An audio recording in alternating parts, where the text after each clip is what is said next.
Hi, what's up everyone? Mega love shoutout sa ating lahat. Naway nasa mabuti tayong lahat na kalagayan.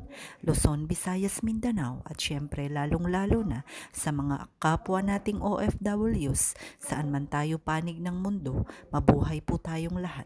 Mga Karina, bago natin umpisahan ang usaping ito, maraming salamat sa lahat ng nag-subscribe, sumusuporta at walang sawang nagmamahal sa ating dalaga. Sa mga bago nating viewers sa video na ito, sana ay makapag-subscribe rin kayo mga Karina. Mga Karina, Mama Melanie, makakasama nga ba sa pagamutan or second opinion ni Reyna sa St. Luke Medical Center sa Manila? Maraming usapin ngayon at katanungan at talaga namang nagme-message at tumatawag sa atin kung kasama nga ba si Mama Melanie sa pagamutan ni Reyna. Para sa akin, mahalaga na makasama si Mama Melanie bilang ina ni Reyna.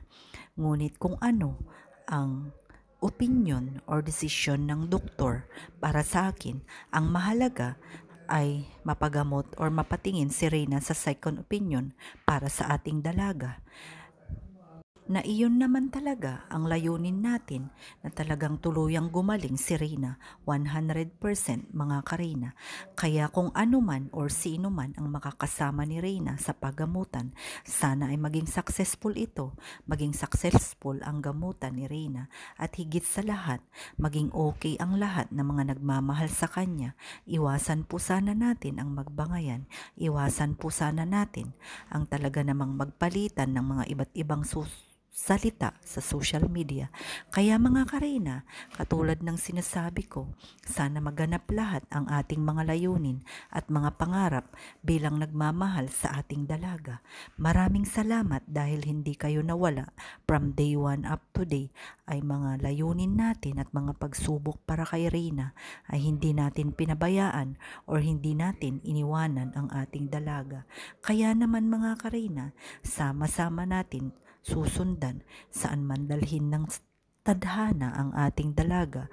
Sana ay wag nating iwanan ang kwento ng kanyang buhay. Sana nandyan tayo parati, sama-sama susundan ang kwento ng buhay ng ating dalaga. Bago natin tapusin ang video na ito, syempre gusto ko munang i-shoutout ang ating mga masusugid na mga supporters at ating mga talaga namang solid na nagmamahal kay Inday Rowanin.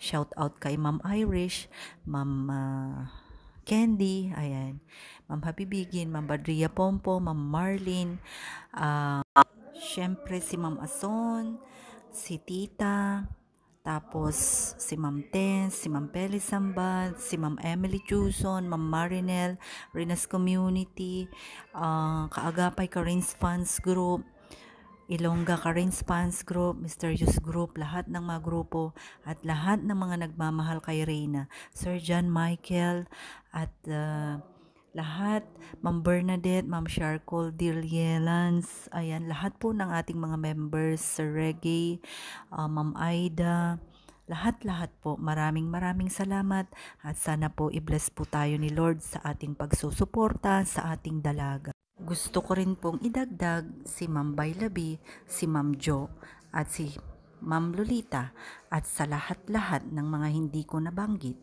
maraming salamat sa ating lahat. God bless us all.